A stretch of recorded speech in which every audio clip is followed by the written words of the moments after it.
We are ready to begin with the candidates' opening statements. Mr. Buck, would you get us started, please? Yes, thank you. My name is Joe Buck. I'm running for the Metro Council District 2 position. I was born and raised here in the metro area and have spent the vast majority of my life living within District 2. I'm a proud veteran of the U.S. Coast Guard and small business owner. And I've been serving the past 4 years on the city council in Lake Oswego. It's the town that I grew up in. It's been a real pleasure serving on that body. Over those past 4 years, I've learned the power of collaboration and moving our community forward. In local government and in regional government, we don't have the option of disagreeing. We have to work together, understand each other's differences, and collaborate in order to move our community forward. And that's the type of leadership I would bring to the Metro Council. I thank you all for being here tonight and look forward to earning your vote in the May election. Mr. Domingo. Are these on? Yes. Hello, I'm Betty Dominguez, the Metro Councilor for District 2 by appointment of the Metro Council in a competitive public interview process. I've spent 20 years in affordable housing, in transportation, and in job development and equity work. I'm considered an industry expert in those fields. First with the State Housing Agency, and in the last 11 years with Home Forward, the Housing Authority in Multnomah County, where I held numerous positions, including one as Director of Policy and Equity. My passion for this work is shaped largely by two life experiences I've had.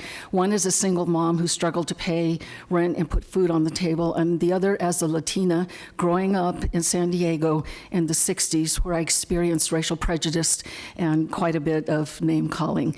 My appointment to the council just recently made me the first woman of color to sit on the Metro Council ever, which I think is something that's long overdue. And in my opinion, what I'm doing at Metro now, what I plan to continue to do is to address and put forward work around racial, social, and economic equity.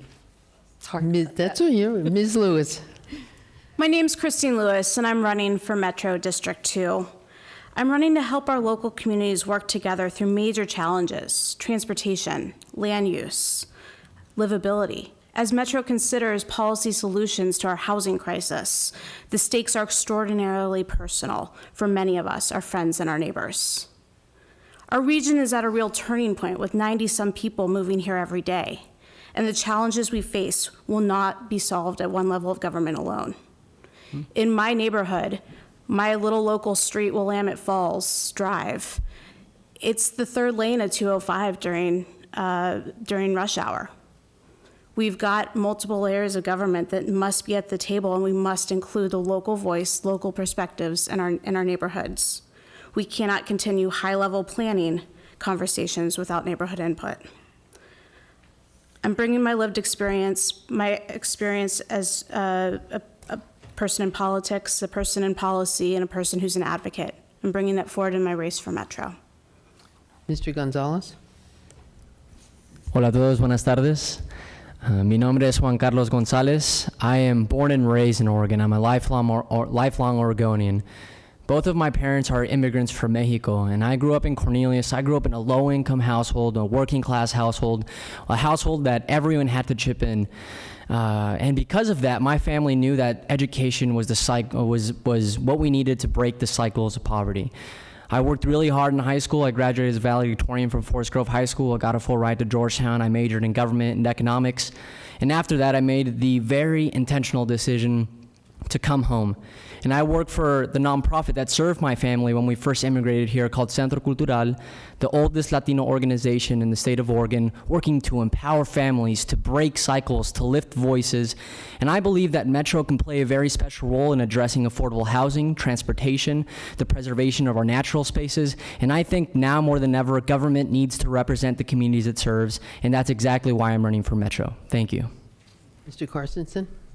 Hello, everybody. My name is Dana Carstensen. I'm running for Metro 4. I I graduated from the University of Oregon in a degree in planning, pub policy, and management, and that's why I became a Metro employee. I became a Metro employee in 2013 at the Oregon Zoo, and now I'm a hazardous waste technician. But in that time, I learned a lot at Metro because I am a shop steward and I was a union representative. I've negotiated multi-million-dollar labor contracts, and I've done a lot of things as a temp worker, a low-wage temp worker at that. You know, when Metro cut our hours in half, I got a new definition, so now they're being forced to hire people and actually give us health care. When they want to not give our food workers paid sick leave, I got them paid sick leave before it became state law. When they wanted to put us on pay freezes for, another 4 years, I got them pay raises. If Metro's having issues internally, they're going to have issues externally. And I want to use my education and my internal experience as a worker at Metro, a low-wage worker, to improve Metro as a whole. Thank you. We come now to the closing statements, and Mr. Gonzalez, you'll start us off. Woohoo! I'm number one. So I just want to share, I am the candidate in this race with practical experience working in planning, working to empower leadership, working to empower voices, working to disrupt cycles in the communities that need it most, in the communities of District 4. Like I mentioned with you, I'm endorsed by AFSCME 3580, the union that represents 500 Metro employees. I'm endorsed by 4 Metro councilors and the Metro Council president, and I'm endorsed by all of the mayors in my district. Whew. I am going to champion equity at every single turn, at everything that Metro does. I am going to ask, how does this serve the future Oregon that we are going to leave for future Oregonians? I am going to fight for affordable housing. I'm going to fight for public transportation. I am going to fight for community, and I'm going to fight to make sure that all of us have a voice at this agency that needs to serve us with smart planning, resources, and tools to be successful. Gracias. Mr. Carsonton? I'm running because after 5 years of working at Metro, I'm tired of seeing them fail. With hundreds of workers, I'm one of them, one of the poorest workers. I'm tired of seeing Metro employees sell their plasma. I'm tired of seeing them on food stamps. I'm tired of seeing them on an Oregon Health Plan. All of those, I'm with them on it. I have that perspective. I also spent $40,000 studying planning and policymaking. I specifically studied Metro under Carl Hutzika. I understand Metro. I've negotiated with Metro. It has so much potential, but it's failing and has been failing for years.